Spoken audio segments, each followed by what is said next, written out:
هو ايه الانبساط ده؟ هو انتوا ماشيين على قواعد السعادة الزوجية؟ هي ايه اصلا يا بسمة قواعد السعادة الزوجية؟ كل واحد بيشيل عن التاني، مش بيشيل من التاني. يعني نخفف على بعض، مش نزود احمال على بعض. الحياة مش ناقصة.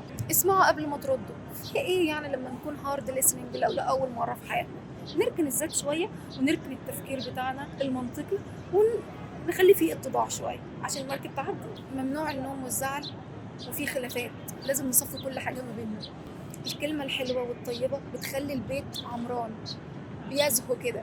على فكرة الاختلاف شيء طبيعي، بس ان احنا نحترم رأي بعضنا ده حاجة حلوة قوي. الحب احترام، السعادة احترام، نشارك بعض في القرارات قبل المسؤوليات. انا هقول لك رأيي ايه ورأيك ايه عشان ناخد قرار، عشان نعرف نشيل مسؤولية. قرار واحد طول العمر بياخدوه اتنين بيقلل كتير من المسؤوليات، بيقلل كتير من الأعباء، بيقلل كتير من الضغوطات والمشاكل اللي هتحصل. الهزار والضحك على فكرة ضروري، بيقلل التوتر. الضحك على طول كده ايه بيخلي حياتنا حلوة قوي، ويخلي عضلة القلب ايه تعيش اكتر واكتر. والضحك بيفتح باب ما بيتقفلش، باب بيقفل التوتر والزعل، وبيفتح باب الفرح والحب والحياة. حضن وقت الزعل بيحل كل المشاكل اللي حصلت، والكلام اللي بيعجز يقوم. القرب الجسدي بيهدي النفس أسرع بكتير قوي.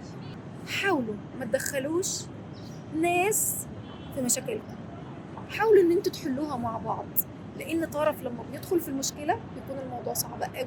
المشاكل لما بتخرج بره البيت بتتعقد وبتكبر. ما خلاص طلعت بره البيت، اللي طلع من داره اتقل مقداره.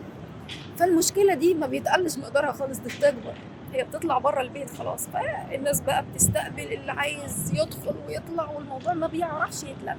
الامتنان اليومي بيطول عمر العلاقة. يعني أنا ممتنة إن أنت عملت فطار النهاردة، ممتنة إنك موجود، ممتنة إن النهاردة يوم كويس، ممتنة إن إحنا هنروح الشغل سوا، ممتنة إن إحنا هنخلص التاسكات دي سوا.